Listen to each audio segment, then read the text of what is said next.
नमस्कार सोहार, मैं पायल त्रिवेदी और आप देख रहे हैं न्यूज झारखंड। समय हो चला है झारखंड की खबरों को जानने का और उनसे अपडेट होने का। तो चलिए जानते हैं झारखंड की तमाम बड़ी खबरों को। इससे पहले अगर आप चैनल पर नए हैं तो हमारे चैनल न्यूज झारखंड को सब्सक्राइब करें और बेल आइकन को प्रेस कर दीजिए। झारखंड विधानसभा चुनाव का ऐलान जल्द, 2 चरणों में हो सकता है मतदान। झारखंड में विधानसभा चुनाव को लेकर बड़ा अपडेट सामने आया है। प्रदेश में विधानसभा चुनाव 2024 की तारीखों की जल्द ही घोषणा की जा सकती है। सूत्रों के मुताबिक चुनाव आयोग 8 अक्टूबर के बाद विधानसभा चुनाव की तारीखों का ऐलान कर सकता है। कयास लगाए जा रहे हैं कि प्रदेश में 15 नवंबर यानी राज्य स्थापना दिवस के बाद चुनाव आयोजित किए जा सकते हैं। झारखंड में विधानसभा चुनाव 2024 को लेकर सियासी हलकों में हलचल है। प्रदेश में चुनावी तारीखों की घोषणा से पहले राजनीतिक पार्टियों ने कमर कस ली है। यह चुनाव झारखंड की सभी 81 विधानसभा सीटों के लिए होगा। मौजूदा विधानसभा का कार्यकाल 5 जनवरी 2025 को समाप्त हो रहा है। इस बार भी हेमंत सोरेन की झारखंड मुक्ति मोर्चा और भारतीय जनता पार्टी के बीच कड़ा मुकाबला देखने को मिलेगा। एक तरह से कहा जाए तो इंडिया अलायंस और एनडीए के बीच सीधी टक्कर होगी। इसके अलावा नीतीश कुमार की पार्टी जेडीयू भी सियासी खेल बिगाड़ने को चुनावी मैदान में उतरने को तैयार है।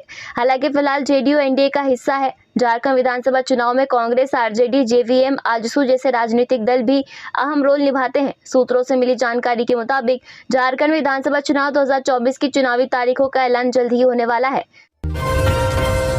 मुख्यमंत्री हेमंत सोरेन 5 अक्टूबर को एमजीएम मेडिकल कॉलेज परिसर में 500 बेड के अस्पताल की ओपीडी सेवा का करेंगे शुभारंभ। मुख्यमंत्री हेमंत सोरेन 5 अक्टूबर को एमजीएम मेडिकल कॉलेज परिसर में 500 बेड के अस्पताल, ओपीडी सेवा और नवनिर्मित भवन का उद्घाटन करेंगे। मुख्यमंत्री के आगमन को देखते हुए जिला प्रशासन द्वारा बालीगुमा के मौजा गोड़ा में अस्थायी हेलीपैड का निर्माण कराया गया है।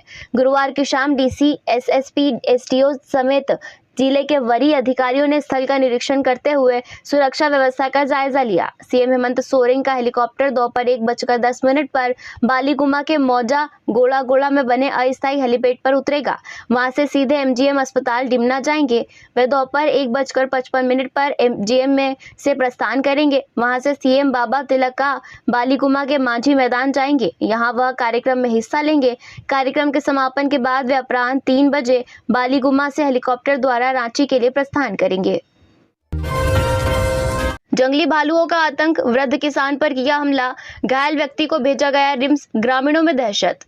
रांची जिले के लापुंग थाना क्षेत्र के दौलेचा गांव में जंगली भालुओं ने एक व्यक्ति पर हमला कर दिया। भालू के हमले से व्यक्ति घायल हो गया। घटना के बाद ग्रामीणों ने घायल व्यक्ति को सामुदायिक स्वास्थ्य केंद्र बेडो में प्राथमिक उपचार के बाद रिम्स रांची भेज दिया।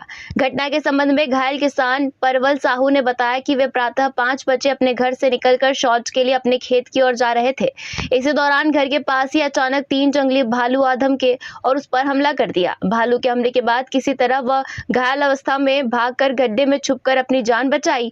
उधर परिजनों ने गंभीर रूप से घायल परवल साहू को अस्पताल पहुंचाया। ज्ञात हो कि पिछले दिनों से यह देखा जा रहा है कि एक मादा भालू अपने 2 बच्चों के साथ अक्सर दौलेचा गांव किनारे स्थित जंगल से निकलकर भोजन की तलाश में खेतों की ओर आ जाते हैं, जो बगल के खेतों में लगी बादाम व शकरकंद को खोदकर खाते हैं। ग्रामीणों का कहना है कि भालू इतने आक्रामक हैं कि जो भी व्यक्ति उनके सामने मिलता है वे उस पर हमला कर देते हैं। उल्लेखनीय हो कि पिछले दिनों ही किसान बंधु महतो को भालू ने मार डाला। वहीं भीम महतो सहित 3-4 लोगों को भी घायल कर दिया था। इधर घटना के बाद ग्रामीणों में भय व्याप्त है। ग्रामीणों ने बताया कि पहले जंगली हाथियों से दहशत थी, अब भालू के हमलों से दहशत में है।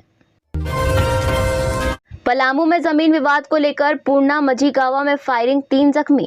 जिले के चैनपुर थाना क्षेत्र के पूर्णा मझी गांव में जमीन विवाद को लेकर फायरिंग हो गई। इस घटना में 3 लोग जख्मी हो गए।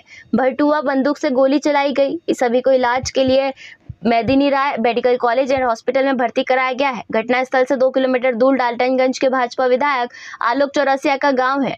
दिन दहाड़े हुई गोली चालन की घटना से गांव में हड़कंप मच गया है। सूचना मिलने पर पुलिस छानबीन में जुट गई है। जख्मी का फर्ज बयान लिया जा रहा है।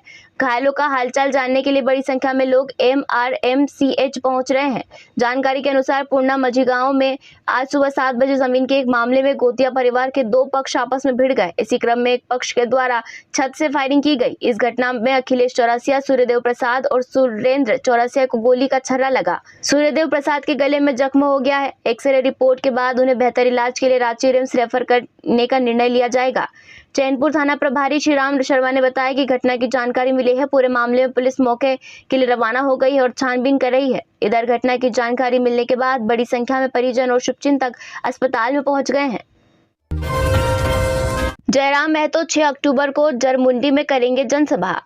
झारखंड में विधानसभा चुनाव की तारीखों की घोषणा कभी भी हो सकती है, इसलिए सभी राजनीतिक दल के नेताओं का राज्य के विभिन्न विधानसभा क्षेत्र में दौरा शुरू हो चुका है। इसी को लेकर झारखंडी भाषा खतियान संघर्ष समिति के सुप्रीमो और झारखंड के युवा नेता जयराम महतो 6 अक्टूबर को देवघर के सारवा प्रखंड पहुंचेंगे। सारवा के हाई स्कूल मैदान में वह जनसभा को संबोधित करेंगे और अपने पक्ष में जरमुंडी विधानसभा के लोगों से वोट की अपील करेंगे। जयराम महतो की पार्टी JLKM के महामंत्री धीरज झा ने जानकारी देते हुए बताया कि वर्तमान की भ्रष्ट सरकार के खिलाफ राज्य के युवा नेता जयराम महतो 6 अक्टूबर को सारवा के हाई स्कूल मैदान से हुंकार भरेंगे। साथ ही लोगों को बताएंगे कि कैसे झारखंड की मौजूदा सरकार यहां के मूल निवासियों और आदिवासियों को ठगने का काम कर रही है। दरअसल जयराम महतो इन दिनों चर्चित चेहरा है। वह लगातार झारखंड की सरकार और यहां पर मौजूद अधिकारियों के खिलाफ आवाज उठाते रहे हैं। उनके द्वारा यह मांग की जा रही है कि झारखंड के लोगों को झारखंड में रोजगार दिया जाए। वहीं उनके द्वारा यह भी मांग की जा रही है कि जितनी भी कोल कंपनी है उनके मुख्यालय झारखंड के शहरों में बनाया जाए। विभिन्न मांगों के साथ जयराम महतो इस बार विधानसभा चुनाव लड़ रहे हैं। दुर्गा पूजा में मौसम डाल सकता है खलल, झारखंड में बारिश का अलर्ट। पूरे देश में नवरात्रि त्योहार शुरू हो गया है। जगह जगह पंडाल बन रहे हैं। धूमधाम से दुर्गा पूजा की तैयारी हो रही है। इस बार मौसम के कारण दशहरा में खलल पड़ने की आशंका है। झारखंड में बारिश की संभावना मौसम विभाग की ओर से व्यक्त की गई है। दरअसल बंगाल की खाड़ी में उत्तरी भाग में कम दबाव का क्षेत्र बनने की संभावना जताई गई है, जिससे झारखंड में बारिश हो सकती है। झारखंड की राजधानी रांची में 4 और 5 अक्टूबर को आसमान में आंशिक बादल छाए रहेंगे। अधिकतम तापमान 31 डिग्री रिकॉर्ड किया जा सकता है। 5 अक्टूबर को रांची में गरज के साथ वर्षा होने की संभावना है। झारखंड के कुछ हिस्सों में अगले 2 दिन तक बारिश वज्रपात की चेतावनी भारतीय मौसम विज्ञान विभाग की ओर से जारी की गई है। मौसम विभाग की ओर से कहा गया है कि इन 2 दिनों तक झारखंड में कहीं कहीं गरज के साथ वज्रपात एवं वर्षा होने की संभावना है। शनिवार के बाद तापमान में भी गिरावट आने लगेगी। कैबिनेट फैसला, किसानों के लिए 1 लाख करोड़ मंजूर, रेल कर्मचारियों को 78 दिन का बोनस। प्रधानमंत्री नरेंद्र मोदी की अध्यक्षता में गुरुवार को केंद्रीय कैबिनेट की बैठक में किसानों के लिए 1 लाख करोड़ रुपए और रेलवे कर्मियों के लिए बोनस समेत कई योजनाओं को मंजूरी दी गई है। केंद्र सरकार ने किसानों को बड़ी सौगात देते हुए प्रधानमंत्री राष्ट्रीय कृषि विकास योजना और कृषोन्नति योजना को मंजूरी दी है। केंद्रीय सूचना प्रसारण मंत्री अश्विनी वैष्णव ने बताया कि देश भर के किसानों की आय से जुड़ी हर बिंदु को इन योजना में कवर किया गया है। रेलवे कर्मचारियों को दीपावली का तोहफा देते हुए केंद्र सरकार ने प्रोडक्टिविटी लिंक्ड बोनस देने को मंजूरी प्रदान की है। इसके तहत रेलवे कर्मचारियों को 78 दिन का बोनस देने का ऐलान किया गया है। बोनस के तौर पर सरकार 2028.57 करोड़ रुपए खर्च करेगी, जिससे 11,72,240 गैर राजपत्रित कर्मचारियों को लाभ मिलेगा। वैष्णव ने कहा कि bonus loco pilot, track maintenance, track manager, station master, supervisor, technician, तकनीकी सहायक व अन्य स्तर के कर्मचारियों को दिया जाएगा। रेलवे के प्रत्येक कर्मचारी के हिस्से 17,991 रुपए की धनराशि आएगी। प्रेम प्रकाश को सुप्रीम कोर्ट ने दी बेल, ट्रायल कोर्ट में जमा करना होगा पासपोर्ट। मनी लॉन्ड्रिंग के आरोपों में जेल में बंद प्रेम प्रकाश को सुप्रीम कोर्ट से बड़ी राहत मिली है। कोर्ट ने झारखंड में पवार ब्रोकर के नाम से मशहूर प्रेम प्रकाश को जमानत दे दी है। प्रेम प्रकाश की जमानत याचिका पर शुक्रवार को सुप्रीम कोर्ट के न्यायमूर्ति संजीव खन्ना और न्यायमूर्ति संजय कुमार की खंडपीठ में सुनवाई हुई। अदालत ने कहा कि जमानत पर रहने के दौरान वह अपना पासपोर्ट ट्रायल कोर्ट में जमा करेंगे और बिना कोर्ट की इजाजत के देश नहीं छोड़ेंगे। दरअसल जनवरी 2023 में झारखंड हाईकोर्ट ने प्रेम प्रकाश को बेल देने से इनकार करते हुए उसकी जमानत याचिका खारिज कर दी थी, जिसके बाद प्रेम प्रकाश ने अपनी जमानत के लिए सुप्रीम कोर्ट का दरवाजा खटखटाया। एक केस में शीर्ष अदालत ने प्रेम प्रकाश को पहले ही बेल दे दी है। प्रेम प्रकाश अवैध खनन और लैंड स्कैम से जुड़े मनी लॉन्ड्रिंग केस में आरोपी है और फिलहाल दोनों मामलों में न्यायिक हिरासत में है। शराब नीति में फिलहाल कोई बदलाव नहीं, सरकार ने नई उत्पाद नीति से हाथ खींचे। राज्य सरकार ने नई उत्पाद नीति पर फिलहाल कोई बदलाव नहीं करने का फैसला किया है। पिछले 4-5 हफ्तों से चल रही चर्चाओं पर विराम लगाते हुए सरकार ने मौजूदा शराब नीति में किसी भी तरह का नया कदम उठाने से इनकार कर दिया है। उत्पाद मंत्री वैद्यनाथ राम ने भी इस मामले से दूरी बनाते हुए अपने अधिकारियों को निर्देश दिए हैं कि फिलहाल उत्पाद नीति में किसी बदलाव की जरूरत नहीं है। सूत्रों के अनुसार इस फैसले के पीछे प्रमुख कारण विधानसभा चुनाव है, जो 101 दिनों के भीतर होने वाले हैं। सरकार किसी भी नए विवाद से बचना चाहती है, खासकर तब जब पहले से ही कई मुद्दों पर उसकी आलोचना हो रही है। एसएससी सीजीएल परीक्षा में धांधली के आरोपों और धनबाद में कोयला चोरी के मामलों से राज्य सरकार पहले से ही घिरी हुई है। ऐसे में सरकार नहीं चाहती कि नई उत्पाद नीति से कोई और विवाद उत्पन्न हो और इसका असर चुनावी माहौल पर पड़े। यह कदम स्पष्ट रूप से सरकार की रणनीति का हिस्सा है, जिसमें वह किसी भी नए विवाद से बचने और अपनी छवि को और नुकसान से बचाने का प्रयास कर रही है। रांची में मयूर पैलेस जैसे पंडाल में विराजेगी मां भगवती। शारदीय नवरात्रि में राजधानी रांची में एक से बढ़कर एक पूजा पंडाल बनाए जाते हैं। ओसीसी बांग्ला दुर्गा पूजा समिति द्वारा 54वें दुर्गा पूजा आयोजन में इस बार राजस्थान का भव्य महल मयूर पैलेस रूपी पंडाल बनाया जा रहा है। करीब 35 लाख रुपए की लागत से बन रहे इस पंडाल को आकर्षक और भव्य रूप देने में कोलकाता के 25 से 28 कारीगर दिन रात मेहनत कर रहे हैं। कोलकाता से आए मुख्य पंडाल कारीगर ने बताया कि पंडाल को भव्यता देने के लिए नेट का कपड़ा, फोम, कटिंग, शीशा, स्टील के साथ साथ कई चीजों का उपयोग किया गया है। उन्होंने बताया कि पंडाल का आधा काम कोलकाता से पूरा करके रांची लाया गया है। यहाँ भी 4-6 महीने से काम हो रहा है। संजीव शील ने बताया कि पूरे पंडाल को ऐतिहासिक लुक देने राजे राजवाड़े की जीवन शैली, उनके आवागमन के उस समय के साधनों में से एक हाथी और लोक कलाकारों को पंडाल में दर्शाया गया है। ओसीसी बांग्ला पूजा समिति के सचिव राजेश दास ने बताया कि इस बार का थीम का नाम एक टुकड़ा राजस्थान रखा गया है। इसमें राजस्थान की भव्यता दिखाई गई है।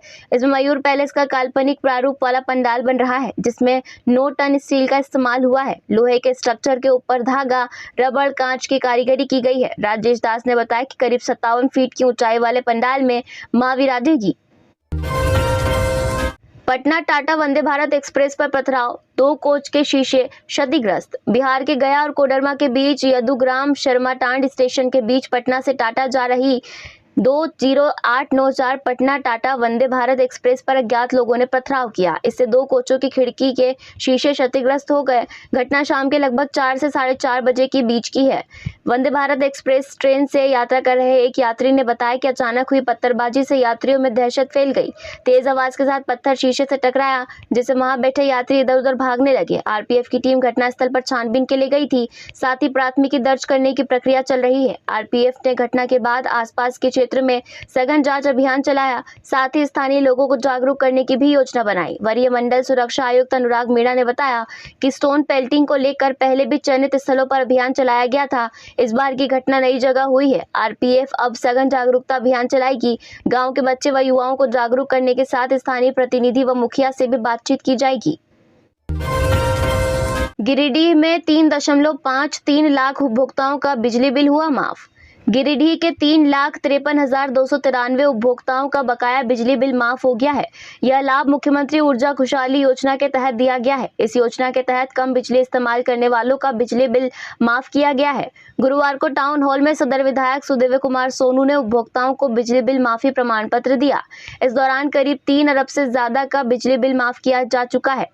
बता दें कि जिले में 375 करोड़ 43,31,683 रुपए का बकाया बिजली बिल शून्य किया गया है। जेई अमित कुमार ने बताया कि शहर के 6,600 उपभोक्ताओं को इस योजना का लाभ मिला है। इसके अलावा ऐसे लोगों का बिल माफ किया गया है जो इस योजना के तहत लाभार्थियों होने की योग्यता रखते हो। बिजली विभाग के जीएम प्रतोष कुमार ने कहा कि 5 अक्टूबर तक शिविर लगाकर उपभोक्ताओं का बकाया बिजली बिल जो माफ हुआ है उन्हें प्रमाण पत्र देने का काम किया जाएगा। कार्यपालक अभियंता मृणाल गौतम ने बताया कि योजना के तहत वैसे घरेलू उपभोक्ताओं जो 200 यूनिट या उससे कम का प्रतिमाह बिजली बिल खपत करते हैं उनका अगस्त माह तक का बिजली बिल माफ किया गया है। इस अवसर पर एसडीओ मधुसूदन माझी, सुरजीत उपाध्याय, जीतू समेत कई अधिकारी और प्रतिनिधि मौजूद रहे। नवरात्रि पर मां छिन्नमस्तिका मंदिर में गंगा आरती का आयोजन।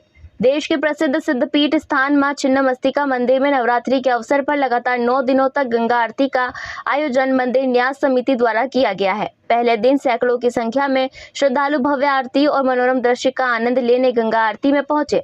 नवरात्रि के 9 दिनों तक मां छिन्नमस्तिका मंदिर में दामोदर और भैरवी नदी के संगम पर लगातार 9 दिनों तक प्रतिदिन भव्य आरती की जाएगी। मां छिन्नमस्तिका मंदिर परिसर में दामोदर भैरवी नदी के तट पर नवरात्रि में दूसरी बार गंगा आरती का कार्यक्रम आयोजित किया जा रहा है। श्रद्धालु बड़े उत्साह के साथ गंगा आरती में भाग ले रहे हैं और गंगा आरती का आनंद ले रहे हैं। शारदीय नवरात्रि में भक्त मां की आराधना में लीन रहते हैं। ऐसे में नवरात्र के अवसर पर छिन्नमस्तिका मंदिर में दूसरी बार गंगा आरती का आयोजन विशेष है। छिन्नमस्तिका मंदिर न्यास समिति रजरप्पा और मां पवित्र छिन्नमस्तिका ललिता देवी सेवा न्यास बोकारो के संयुक्त प्रयास से पूरे नवरात्र में गंगा आरती का आयोजन किया जा रहा है। बनारस से आए पंडित भव्य तरीके से गंगा आरती कर रहे हैं। धनबाद में फ्लिपकार्ट डिलीवरी एजेंट गोलीकांड मामले में 2 गिरफ्तार। फ्लिपकार्ट डिलीवरी एजेंट गोलीकांड मामले में पुलिस ने 2 और अपराधियों को गिरफ्तार किया है। पुलिस ने अपराधियों की निशानदेही पर बी टाइप गेट के पास से एक खोखा भी बरामद किया है। गिरफ्तार दोनों अपराधियों ने फ्लिपकार्ट डिलीवरी एजेंट को गोली मारने और उससे पैसे लूटने की बात भी स्वीकार कर ली है। बता दें कि बीते 15 सितंबर को झरिया के पाथरडीह थाना क्षेत्र स्थित बी टाइप कॉलोनी के पास अपराधियों ने मुकुल मिश्रा नाम के फ्लिपकार्ट डिलीवरी एजेंट को गोली मारी थी और उससे पैसे लूटे थे। 5 को रांची पहुंचेंगे शंकराचार्य अविमुक्तेश्वरानंद।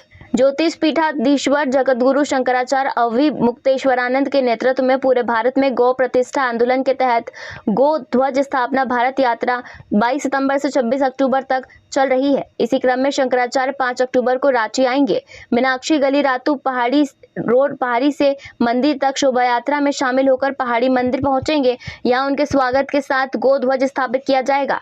वे रानी सती मंदिर में सभा को संबोधित भी करेंगे। इसके बाद वह अग्रिम यात्रा के लिए ओडिशा को प्रस्थान करेंगे।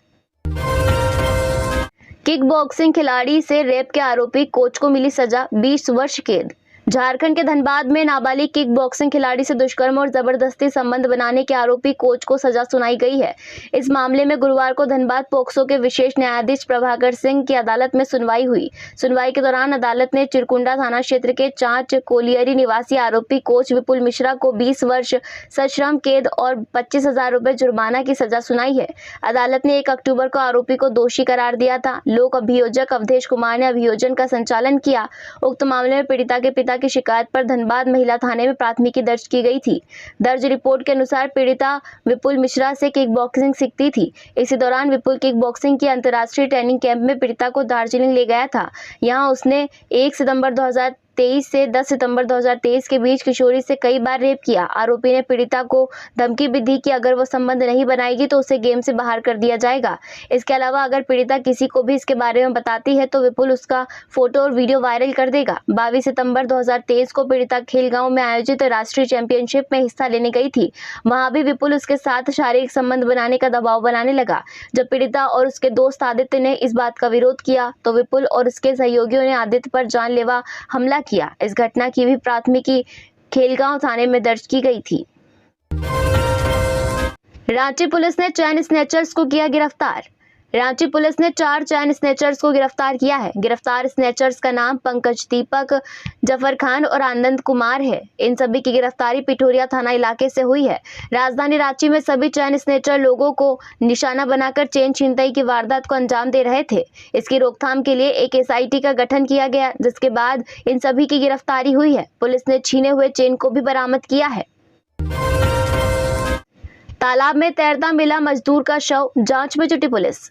गिरिडीह के गांवा थाना इलाके के नौकी आहार तालाब में हासिम अंसारी का शव शुक्रवार को तैरता हुआ मिला।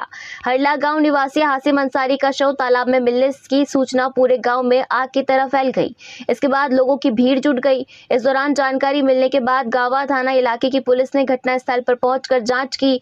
नौकी आहार तालाब में शव को सबसे पहले वहीं के एक होटल के कर्मी ने देखा तो उसने घटना की जानकारी स्थानीय लोगों को दी।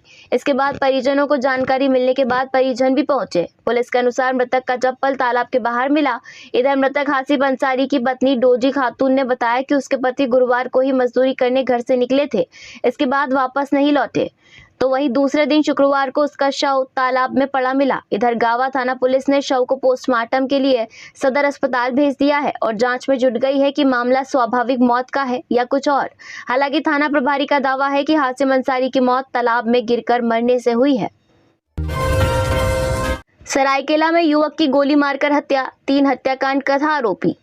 सरायकेला के आदित्यपुर थाना क्षेत्र के सालडीह बस्ती में एक हिस्ट्री शीटर अपराधी पंकज माझी की गुरुवार रात गोली मारकर हत्या कर दी गई। पंकज पर 3 हत्याकांड में शामिल होने का मामला पहले से दर्ज था।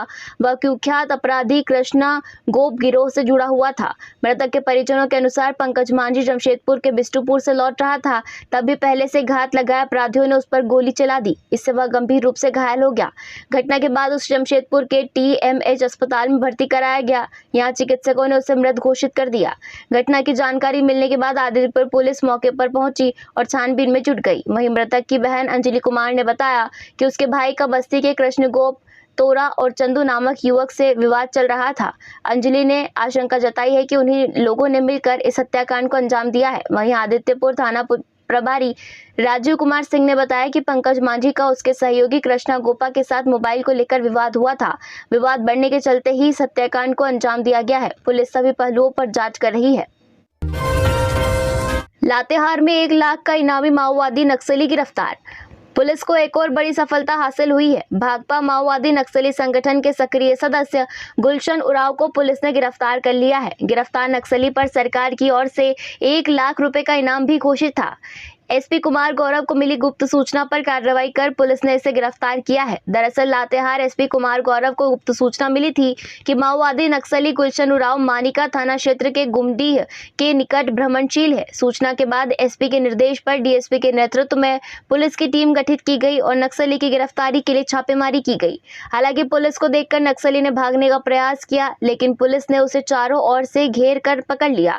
पूछताछ में पता चला कि गिरफ्तार किया गया नक्सली गुलशन उरांव है, जो मनिका थाना के हाटा गांव का रहने वाला है। इधर शुक्रवार को प्रेस वार्ता करते हुए DSP भरत राम ने बताया कि पुलिस अधीक्षक को मिली गुप्त सूचना पर छापेमारी कर गुलशन उरांव को गिरफ्तार किया गया है। इस पर सरकार के द्वारा 1 लाख रुपए का इनाम भी घोषित है। उन्होंने बताया कि गिरफ्तार नक्सली का मुख्य काम संगठन के नाम पर धमकी देना और लेवी वसूलना था। उन्होंने कहा कि इसके ऊपर थाना क्षेत्र में कई मामले भी दर्ज हैं, जिसकी छानबीन की जा रही है। तो यह थी झारखंड की टॉप बड़ी खबरें। इसी तरह झारखंड की और भी तमाम खबरों को जानने के लिए हमारे चैनल न्यूज झारखंड को सब्सक्राइब करें और बेल आइकन को प्रेस कर दीजिए।